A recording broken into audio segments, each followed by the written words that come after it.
Step into a place full of new ideas and opportunities at Techno India University Tripura, where you learn, grow, and build your future. A place that truly helps your dreams become a reality.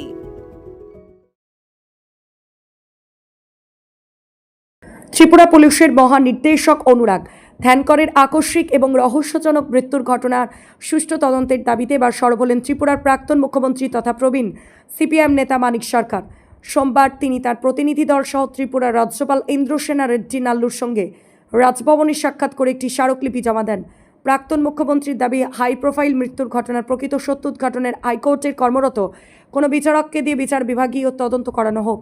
তারা রাজ্যপালের কাছে ত্রিপুরার আইন শৃঙ্খলা পরিস্থিতির গভীর উদ্বেগ প্রকাশ করেন এবং ডিজিপির নেতৃত্বের পেছনে কোনো মানসিক চাপ বা অন্য কোনো রহস্য লুকিয়ে রয়েছে কিনা তা খতিয়ে দেখার অনুরোধ জানান। রাজভবন থেকে বেরিয়ে সাংবাদিকদের মুখোমুখি হয়ে প্রাক্তন মুখ্যমন্ত্রী মানিক সরকার বলেন, অনুরাগ ধ্যানকর একজন অত্যন্ত দক্ষ, সৎ, স্বচ্ছ এবং সাহসী পুলিশ আধিকারিক ছিলেন। তিনি দীর্ঘকাল ধরে ত্রিপুরায় অত্যন্ত নিষ্ঠার সাথে কাজ করছেন। পুলিশ সদর দফতরের মতো একটি উচ্চ সুরক্ষিত জায়গায় তার মতো একজন অভিজ্ঞ পুলিশ আধিকারিকের এই ধরনের পরিণতি কোনোভাবেই স্বাভাবিক মনে করা হচ্ছে না।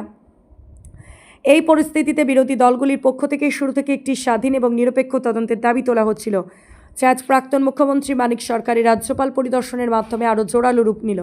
ত্রিপুরা থেকে বিক্রম কর্মকারের report, crime press Bengal news. যেভাবে সে এই সুইসাইডের পদ্ধতির অনুসরণ করলো, এটা একটা সাধারণ বিষয় মনে করার কোনো কারণ নেই। এর মধ্য দিয়ে সে একটা বার্তা দেওয়ার চেষ্টা করেছে সরকারকে এবং রাজ্যের জনগণকে। এরকম ইনসিডেন্ট আমাদের রাজ্যে তো হয়নি, ভারতবর্ষ অন্য কোনো জায়গায় এরকম ইনসিডেন্ট হয়েছে আমার অন্তত জানা নেই, আমাদের বন্ধুদেরও জানা। এই অবস্থার প্রেক্ষাপটে প্রথম দিনই হাসপাতালে তার মৃতদেহ দেখে যখন আমরা বেরিয়ে আসছিলাম, আপনারা সেখানেও ভিড় জমিয়েছিলেন, জিজ্ঞেস করছিলেন তাদের বক্তব্য কি, আপনারা কি চান। আমরা সেখানে দ্বিধা দ্বন্দ্বহীনভাবেই আমাদের তরফ থেকে আমরা যেটা বলবার চেষ্টা করেছি, জুডিশিয়াল এনকোয়ারি এই শব্দটা পার্টিকুলার ইউজ না করলেও অবিলম্বে এনকোয়ারি করতে হবে। কোর্স হাইকোর্টের একজন বিচারক, এবং যদি এটা চিফ জাস্টিস হয়তো নাথিং লাইক ইট, তাদের নেতৃত্বে, কর্তৃত্বে এবং তত্ত্বাবধানে এই ইনকোয়ারিটা করা দরকার, যাতে এই ঘটনার পেছনে কারণ কি এবং মূল সত্যটা বের করা, এবং এটা বেরোলে পরই প্রয়োজনীয় ব্যবস্থা পদক্ষেপ গ্রহণ করা যাবে। আমরা অপেক্ষা করছিলাম তাদের পারিবারিক যে সমস্ত কাজ চলতে হচ্ছে। আমাদের ধারণা ছিল যে কি এগুলি শেষ না হওয়ার আগে তো সরকার চট করে কোনো পদক্ষেপ নিতে পারে না বা নেবে না, হতো এতে কিছু ব্যাঠিক কিছু তা না। তার পরবর্তী সময়ে অলমে সাডেন আমরা দেখলাম যে একটা কমিটি অলরেডি কনস্টিটিউটেড, এবং এই কমিটিতে মূল যে মানে তার নেতৃত্ব করবেন তিনি হচ্ছেন আমাদের পশ্চিম ত্রিপুরা জেলার সুপারিনটেন্ডেন্ট অফ পুলিশ। এই ভদ্রলোককে আমরা চিনি না, আমি অন্তত চিনি না।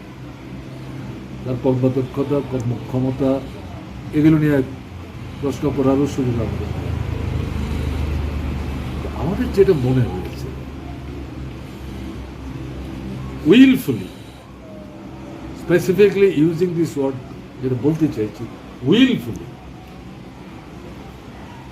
এই গভর্নমেন্ট, এই যে ত্রিপুরার সেন্সিবল পিপুল, আমরা যে কথাটা তার মৃতদেহ দেখে বেরিয়ে এসে বললাম, এটা তো শুধু আমাদের মধ্যে সীমাবদ্ধ থাকলো না, বিভিন্ন পলিটিক্যাল পার্টি তারাও একই কথা বলেছে।